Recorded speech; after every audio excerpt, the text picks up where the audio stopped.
Howdy, friend. Sam Houston here, hoping you're living in high cotton. And if you're lucky enough to be in Texas, I know you're most of the way there. Now enjoy your daily dose of Texas history and Texas pride.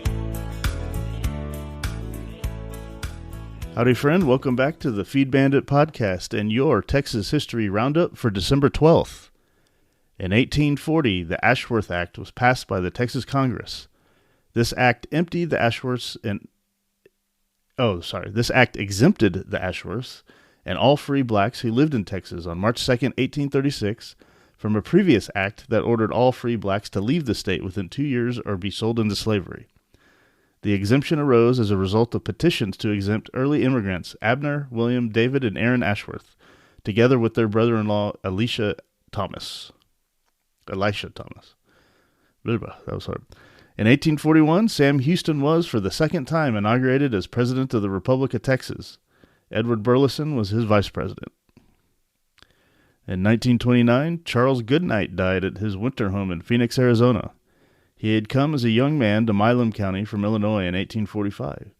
In the spring of 1866, he and Oliver Loving organized a cattle drive from Fort Belknap to Fort Sumner, and the route became known as the Goodnight-Loving Trail.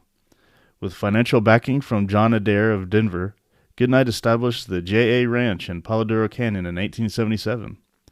At its height, the J.A. Ranch had over 1.3 million acres and grazed 100,000 cattle. About 1888, Goodnight sold his J.A. interest and bought 160 sections in Armstrong County, but he lost heavily in mining ventures in Chihuahua in the late 1890s. In 1858, Goodnight was one of the original 1958, Goodnight was one of the original 5 members voted posthumously into the Cowboy Hall of Fame in Oklahoma City.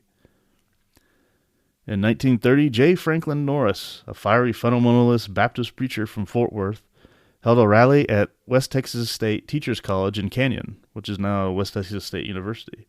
Actually, West Texas A&M, right? During which he condemned Professor Joseph L. Duflat as an orangutan, God-denying, Bible-destroying, evolutionist professor with atheistic tendencies, and demanded that Duflat be dismissed from the faculty. Norris had challenged Duflat to a debate, but Duflat had politely declined, preferring to play golf that day.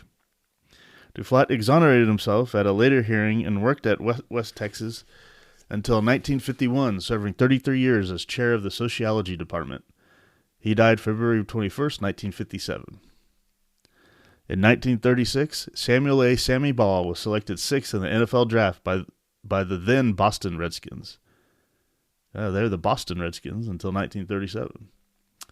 At TCU, Ball twice won All-American honors for his passing and gained the nickname Slingin' Sammy. He enjoyed a long professional career with the Washington Redskins as quarterback and punter. He led the league in passing 6 times and led the Redskins to 2 national championships. He was a charter member of the Pro Football Hall of Fame and is also a member of the College Football Hall of Fame.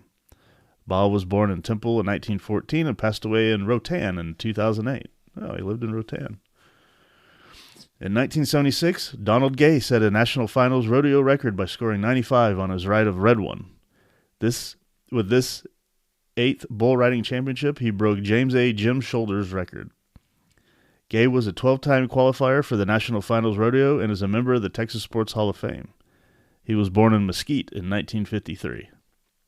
And finally, in 1998, Eric M. Ricky Williams of UT was selected as the 1998 winner of the Heisman Trophy. All right, that, my friend, was your Texas History Roundup for December 12th. Thanks so much for listening, and we'll catch you back here tomorrow. And remember, Texas first. Well, there you have it. If you like our podcast, check us out at feedbandit.com. There you'll find awesome Texas First outdoors gear and apparel. Your purchase helps support the Bandits and keeps this podcast on the air, fighting for you and for Texas. Remember, preserve the tradition, protect the legacy. Until next time.